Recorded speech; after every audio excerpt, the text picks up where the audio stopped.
Chapter 3. Now the serpent was more subtle than any beast of the field which the Lord God had made.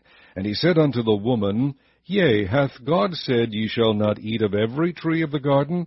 And the woman said unto the serpent, We may eat of the fruit of the trees of the garden, but of the fruit of the tree which is in the midst of the garden God hath said, Ye shall not eat of it, neither shall ye touch it, lest ye die.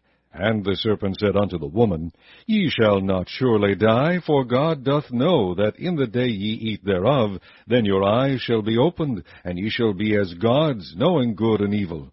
And when the woman saw that the tree was good for food, and that it was pleasant to the eyes, and a tree to be desired to make one wise, she took of the fruit thereof, and did eat, and gave also unto her husband with her, and he did eat. And the eyes of them both were opened, and they knew that they were naked, and they sewed fig leaves together, and made themselves aprons. And they heard the voice of the Lord God walking in the garden in the cool of the day. And Adam and his wife hid themselves from the presence of the Lord God amongst the trees of the garden. And the Lord God called unto Adam, and said unto him, Where art thou? And he said, I heard thy voice in the garden, and I was afraid, because I was naked, and I hid myself. And he said, Who told thee that thou wast naked? Hast thou eaten of the tree whereof I commanded thee that thou shouldest not eat? And the man said, The woman whom thou gavest to be with me gave me of the tree, and I did eat. And the Lord God said unto the woman, What is this that thou hast done? And the woman said, The serpent beguiled me, and I did eat. And the Lord God said unto the serpent, Because thou hast done this, thou art cursed above all cattle, and above every beast of the field. Upon thy belly shalt thou go, and dust shalt thou eat all the days of thy life. And I will put enmity between thee and the woman, and between thy seed and her seed. It shall bruise thy head, and thou shalt bruise his heel.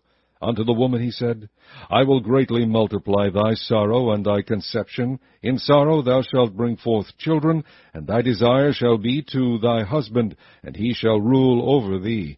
And unto Adam he said, Because thou hast hearkened unto the voice of thy wife, and hast eaten of the tree of which I commanded thee, saying, Thou shalt not eat of it, cursed is the ground for thy sake. In sorrow shalt thou eat of it all the days of thy life. Thorns also and thistles shall it bring forth to thee, and thou shalt eat the herb of the field.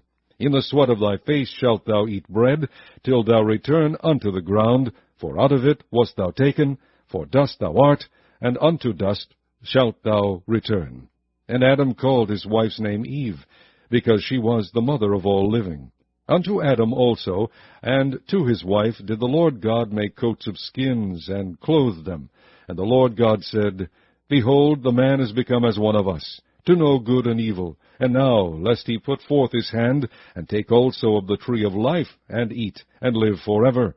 Therefore the Lord God sent him forth from the Garden of Eden, to till the ground from whence he was taken.